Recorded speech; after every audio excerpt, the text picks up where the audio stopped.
So I found this fascinating YouTube channel that defends Jehovah's Witnesses. It actually surprises me a little bit because Jehovah's Witnesses, at least when I was in it, weren't supposed to get on the internet much, unless it was jw.org. So I find it really interesting that this exists at all. Anyways, I figured I'd go through this bizarre video. Here we go.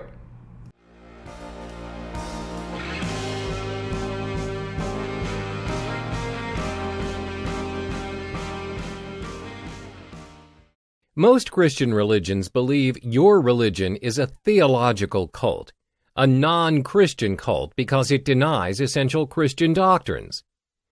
My religion? I don't have a religion. Okay, let's assume his target audience is Jehovah's Witnesses. It is definitely a cult.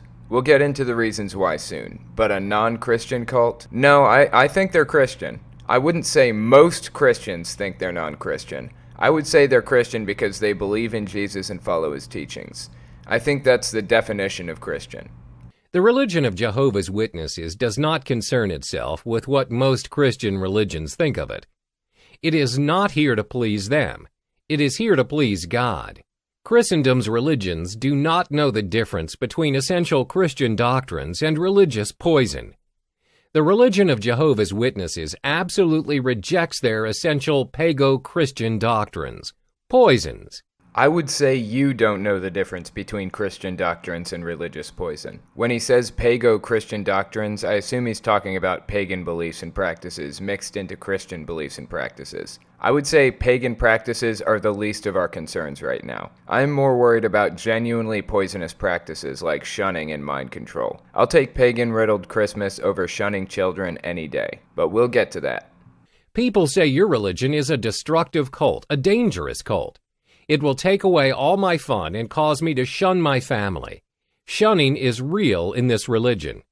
That's right. You know what makes a cult destructive? Here's a summary definition. A group led by somebody who demonstrates destructive intentions. The leader is represented as an inerrant, unquestioned authority. A totalitarian religion or group which causes harm to its own members or to others. It uses an involved and elaborate mind control system. Doctrines stress the group over individual rights. Believers that leave are punished and shunned. Disobedience is often heavily punished. The group attempts to exert a complete control over the individual's psyche, his or her family, and finances. That describes the religion of Jehovah's Witnesses perfectly. Shunning is definitely practiced. However, Jehovah's Witnesses are not the only ones who shun, disown family members for bad behavior. Many parents will tell their children not to associate or even communicate with family members and relatives who are drug dealers and users, thieves, sexually promiscuous, gangsters, and alcoholics, because they do not want their children to follow their bad conduct. Sure, but they're shunning for reasons completely unrelated to what somebody has or hasn't done. They're basically shunning the entire world, for one thing. They aren't allowed to have close friends who aren't Jehovah's Witnesses, regardless of what kind of people they are, and they certainly aren't allowed to talk to people who've just decided that they don't believe it anymore. Even family members or childhood friends. That isn't a sin. That's just coming to a conclusion that you're completely full of shit. How is that worthy of shunning? They're ruining lives based on some irrelevant ancient writings we dug up out of the ground. The parents, too, will shun bad relatives. Children who ignore their parents and associate with bad relatives, older siblings, aunts and uncles, cousins, oftentimes end up in trouble. Jehovah's Witnesses shun spiritual family members for refusing to repent of serious sins. For example, Antichrist teachings and adultery. What about people that just don't believe it anymore? I'm not actually doing anything with which the Jehovah's Witnesses would disagree right now, except I use an e-cigarette. I don't fornicate, I don't lie, I don't steal, I don't do drugs. I don't do anything less than reputable. I simply don't believe it anymore. Why is my mom going to die without ever talking to me again? For some ex-Jehovah's Witnesses, getting disfellowshipped was, in their opinion, the best thing that could have ever happened to them.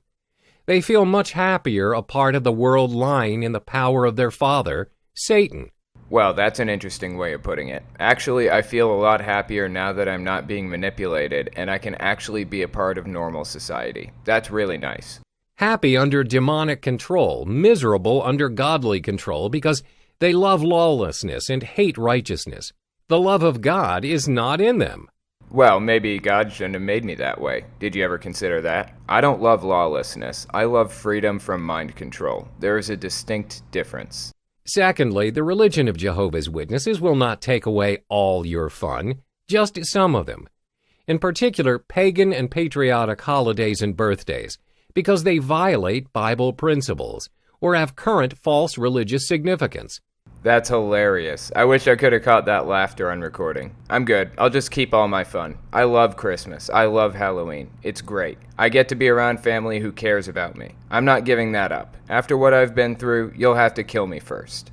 For example, birthdays are used to give undue, excessive, or inappropriate honor, worshipful honor to men, organizations, and nations.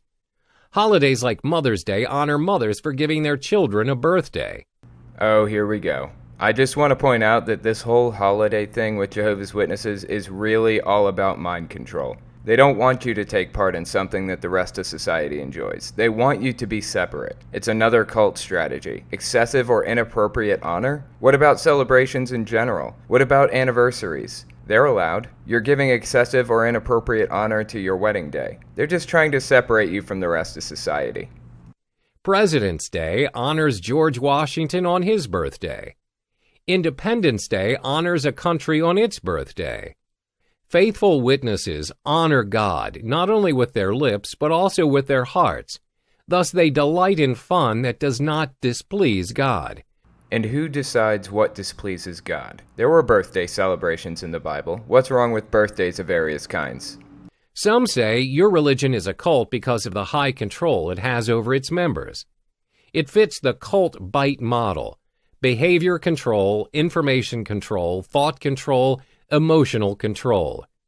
So the bite model is something we talked about in some of my psychology classes. It's pretty interesting. It basically points out common strategies of mind control you'll find among cults. I'll just go over a couple from each category. Under the behavior control section, they promote dependence and obedience, modify behavior with rewards and punishments, dictate where and with whom you live, restrict or control sexuality, etc. Under information control, deliberately withhold and distort information, forbid you from speaking with ex-members and critics, discourage access to non-cult sources of information, divide information into insider versus outsider doctrine, generate and use propaganda extensively, etc. Under the thought control section, instill black versus white, us versus them, and good versus evil thinking. Change your identity, possibly even your name. Use loaded language and cliches to stop complex thought. Induce hypnotic or trance states to indoctrinate. Emotional control. Instill irrational fears or phobias of questioning or leaving the group. Label some emotions as evil, worldly, sinful, or wrong. Teach emotion-stopping techniques to prevent anger or homesickness. And promote feelings of guilt, shame, and unworthiness. That sounds an awful lot like Jehovah's Witnesses. They even used the word worldly, just like they do.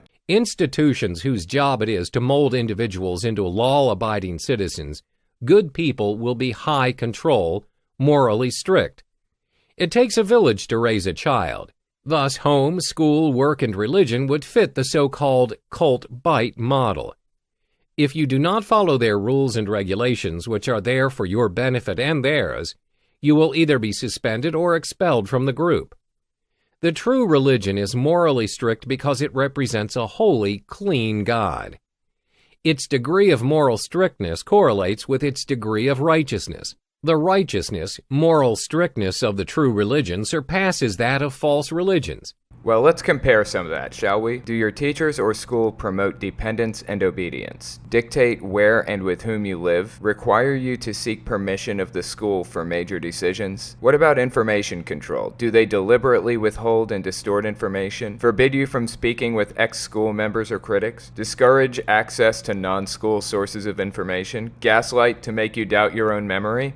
Do they only allow positive thoughts? Reject rational analysis, critical thinking, and doubt? Threaten your friends and family? Shun you if you disobey or disbelieve? The bite model is extremely specific, so there is as little gray area as possible when determining if you're in a cult or not. Schools and families do not follow the bite model. Strictness does not correlate to correctness.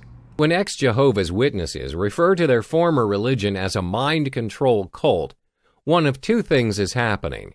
One, they did something wrong or are prohibited from doing something wrong and feel they should be able to do what they want. Let's address them one at a time. He's saying I wasn't allowed to do something wrong, so I left so that I could do what I wanted. What if I just don't believe it anymore? Why hasn't he addressed that at all? That shuts down his entire argument. 2, the religion inculcates into the minds and hearts of its members what is morally right in the eyes of God, which offends children of the devil. First, I love that picture. Yeah, we weren't supposed to watch that movie. Too much witchcraft and spiritism in it. Anyways, what he's saying is that I don't want to be a part of it anymore because I'm a child of the devil. Well, why did God make me that way then? He's all-knowing and all-powerful. Couldn't he fix that? I see it as God's fault, not mine. So I want to give a quick update on the demonetization thing. Basically, they won't review my videos until they get 1,000 views within 7 days. So I'll be promoting a different video every time I release, until I get them all remonetized. This time, I'm promoting my video,